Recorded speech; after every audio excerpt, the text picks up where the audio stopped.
Every single human being has this thought come to their head, and the thought is, am I mentally prepared for the death of one of my loved ones, whether that's a sibling or some other family member or a very, very close friend? And at the end of the day, you'll never know the exact day that it happens, of course, but I think there's a mindset that comes with this weird ass Portugal police car. I mean, like, he was about to crash into another car just now.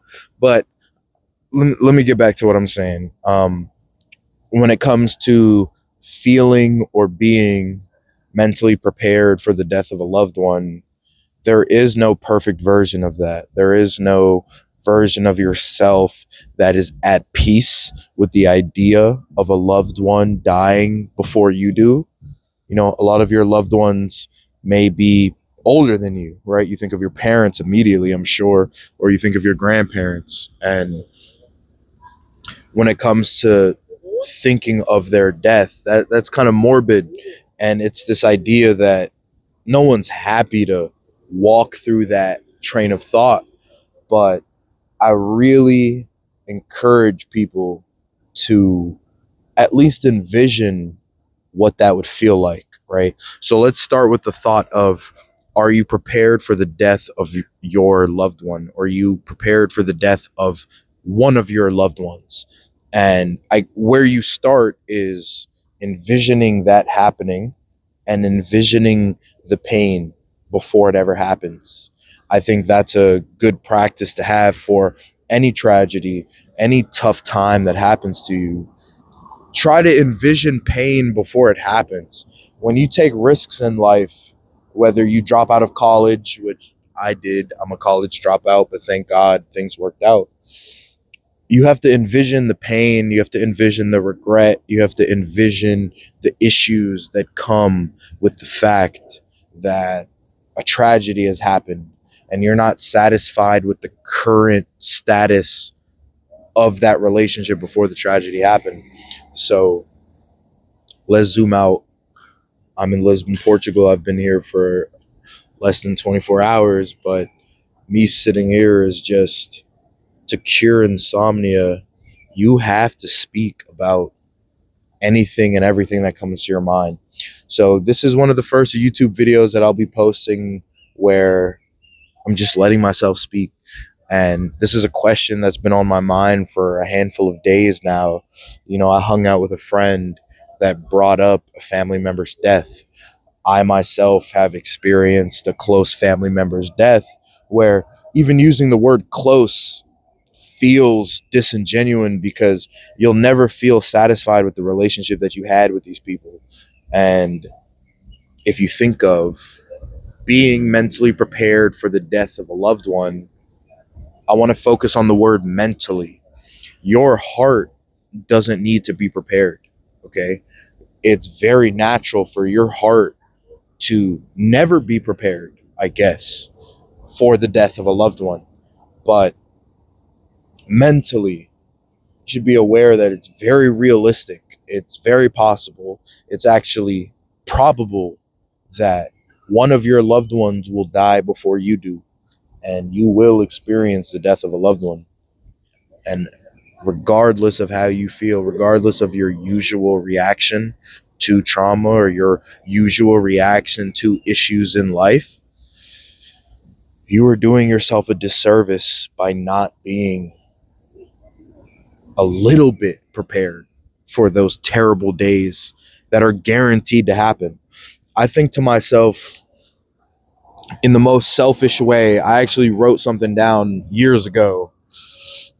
In my selfishness, I pray I'm first to die, because all of the love and all of the hate in my life could never be met with the regret of time. That barely makes sense to me, myself, and I'm the one that wrote that. But I guess what it points at is, when I looked at my loved ones, when I think of my loved ones today, the most selfish version of me hopes that I die first because I do not want to go through the pain of losing these people. I I think I'd rather be the first to die than to experience one of my family members dying, you know? And before thinking that thought, I know it's selfish, and there's always a higher probability that you experience the death of a loved one versus you passing away before any of them do. So, if we were to go down the route of how do you mentally prepare for the death of a loved one, you just have to accept the inevitability, the fact that there is a guarantee you will experience someone you love dying while you are still alive. And if you are not able to wrap your head around that, you are doomed for that day. When it does happen, you will feel pain that you can't explain, and you will feel pain that that current version of you can't process. So maybe this is the paranoid version of me, or maybe this is me being so proactive that it becomes morbid. But I grew up with a very old father. I grew up at the age of 16, I witnessed death. Let's say that way. I've been aware of death, and I've been affected by experiencing death of loved ones since a young age, or let's consider 16 a young age to witness death, right? Anything that's rang through my mind has been around, am I mature enough to be calm and collected while grieving, right? I guess the goal is to stay calm and collected while grieving the death of a loved one so that you can continue to make them proud and hold yourself to the highest standard of your being. Easier said than done. You are not wrong to feel a breakdown. You are not wrong to feel weak at the thought, not even the event, but the thought of a loved one passing away. I'm sitting here as someone who maybe spent a lot of their life not being deeply attached to my emotions. I've almost always considered my emotions separate from my thoughts and separate from my identity. Whereas maybe you've grown up in a way where your emotions are your identity, or the fact that you feel a certain way is something that you can't ignore. I've just never been in that boat, you know. And you can consider that cold hearted. You can consider that stoic. You can consider that tough. You can consider that a version of escapism. But I have never attached myself to emotions that are not productive or grateful or happy. Anything negative that comes across my mind, I have naturally, thank God, you know, alhamdulillah, like I've naturally compartmentalized that to be something I disagree with, even though it's something I'm producing for myself. These emotions that don't help, or these thoughts that are negative to your identity, negative to your drive, negative to your focus, those thoughts, moments, emotions, it's been a reflex for me to remove the value of them from the jump. So maybe I'm walking around as a person that is mentally prepared for the death of a lot of my loved ones or all of my loved ones. But I want to emphasize, your heart will never be prepared. I'm talking about your mentality, your train of thought, your own consciousness. Train yourself to be aware of how inevitable it is to experience that pain, and envision yourself processing it before it happens. And, I've spoken to people that are ruined in a way because of the death of a loved one. And I've spoken to people that I really see no difference in their personality, no difference in their character. It's as if the death of their loved one didn't change them necessarily, but it amplified who they are. It made them even more proud to be exactly who they are in honor of the person that passed away. And maybe now is a good time to tell you that YouTube and long form content is going to be the majority of what I aim for. I really enjoy Instagram as something to network, and I'll put up reels for the fun, or I'll put up reels to maybe point people towards my YouTube. But as I travel, as I live a nomadic lifestyle, Instagram is for the connections, but I think YouTube is meant to be the portfolio of content that I'm actually proud of, content that I'm glad to share. There was a period of time where I was in Thailand and I went viral, and it was like 4.5 million views. And the day that the post started building up, and the next couple of days where you see it build up to 4 million, I was with some people I just met. They're these three Estonian brothers, and I love those guys. We're very cool and we're very friendly. And they got to see my reactions from hitting 100K views, 500K views, 1 million views, and then 4 million views. And it was this moment of emptiness where I was having fun posting content. And in a way, when you get better and better at posting the content that you want to post, sure, you are looking at metrics to measure your progress. But when you hit a metric as high as 4.5 million views, and if the account was monetized, you'd be able to make this much money. And I was never looking at monetizing my Instagram. I was never looking at the number of views determines my happiness or my satisfaction. What happened is that post goes viral in Thailand, and I just thought to myself, man, I have represented myself in an imperfect way. And of course, you don't need to aim for perfect, but to be that far off in a viral video, presenting myself as a human being, presenting myself as somewhat on the shallow side, somewhat on the ignorant side, I just wasn't satisfied. You see 4.5 million. Who have I really who have I really helped by that viral video? 4.5 million.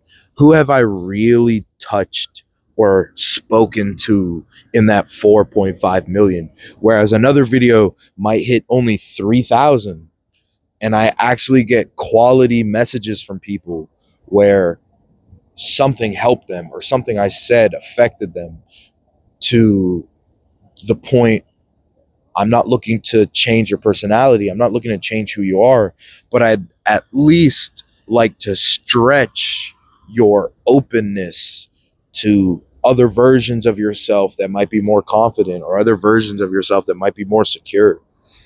I know some people that, in my eyes, I consider them well put together, but somehow, some way, they consider themselves much more insecure than I am. And blah, blah, blah. I mean, every human being is insecure. Every human being has issues that they consider their biggest problem. But regardless, if you leave an impact on the world that is positive, you've done more than enough for the world, because you're not obligated to do anything special. You're just a piece of the universe experiencing itself in the form of a human body. And anything that you choose to do, anything that you choose to feel good about, anything that you choose to feel bad about, that's your fault. That's your choice. That's your preference. If you really believe that you need to be a millionaire or you should be a millionaire, I'm happy for you if you achieve that goal, but I'll also respectfully disagree. I mean, what do you really need at the end of the day? And I guess we'll go full circle for me to say, what do you really need at the end of the day? I'm starting this talking about, are you mentally prepared for the death of a loved one? Well, what do you need to be mentally prepared for the death of a loved one? Gratitude, self awareness. You need the acknowledgement that it was inevitable. Either you were going to die before them or they were going to die before you. And either scenario is sad. Either scenario can bum you out, of course. But if we're being realistic, the people that you love, you need to put effort into finding a way of being satisfied with your current relationship, your current dynamic, because, I love my sisters and I'll always think that like the friendship could be even better, or we could be even closer, or I could open up even more. Um, but it's the same thing with your friends. It's the same thing with any of your loved ones. It's natural for you to criticize those pieces, but the fundamentals are experience life day by day with these people. Be aware that it is inevitable. One of you will experience the death of another. It is inevitable that you will feel some sort of regret or some sort of dissatisfaction. You will be dissatisfied with the dynamic or the relationship that you built, whether you've done a lot of work or no work at all. You could be the worst person to these people that you love. When something bad happens, you will regret the dynamic that you built. You could be extremely close with these people. When the worst thing happens, you will not be satisfied with the dynamic that you have. You would really wish that you get to experience every single day with these people. So, if the question is, are you mentally prepared for the death of a loved one? It's just to push you down that train of thought. Please envision yourself going through pain. Envision yourself going through hardship and understand what version of you, what train of thought would help you deal with that.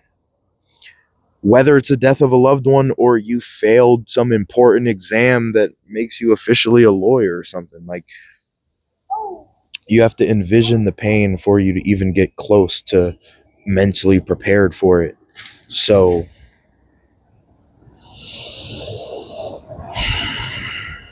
I think we take people for granted.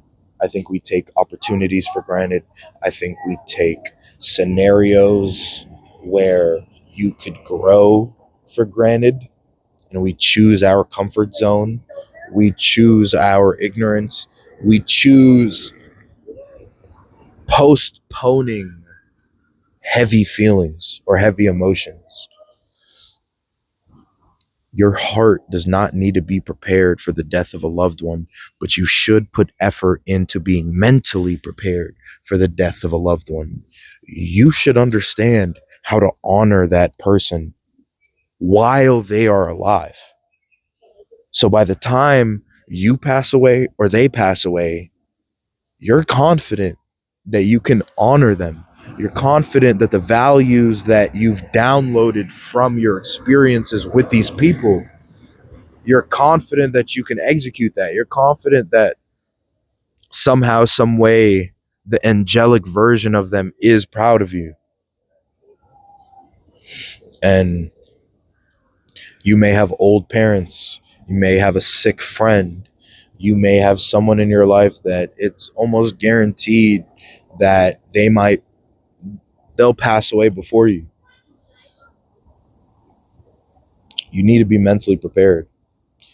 I'm not telling you that there is a method for being mentally prepared. I'm telling you to challenge yourself to put effort towards being mentally prepared. And I guess that's my rant right there. You know, I guess that's all. So thank you. Call me Cairo, call me Ahmed. Prefer Cairo if I don't know you like that. But I hope you follow. I hope you subscribe. I hope we keep up together. I promise you, if I were to receive a DM from you, stranger or distant friend, I will respond. We will have a conversation. So if there's any question you think I should be speaking on, if there's any topic you think I should touch on, please let me know. Like, please comment and say something about this video. It's really not that big of a deal if you don't. But as I build this library of monologues, brain dumps, it helps a lot to hear people's criticism. So, yes, the question is, are you mentally prepared for the death of a loved one? I would hope to say, yes, I am. But I also know for a fact that my heart isn't. And that's part of being mentally prepared. So, thank you for listening. If you made it through the end of this video, I really appreciate that shit. Like, me speaking is nothing special, but if it hits you, then you go ahead and consider it special. You go ahead and consider it valuable. These thoughts go through my mind regardless. I've just gotten to a point in life where I've chosen to share it, and fuck my opinion. Okay. If I am saying something that does not resonate with you, I couldn't care less if you just heard it and threw that shit out the window. I'm speaking to speak.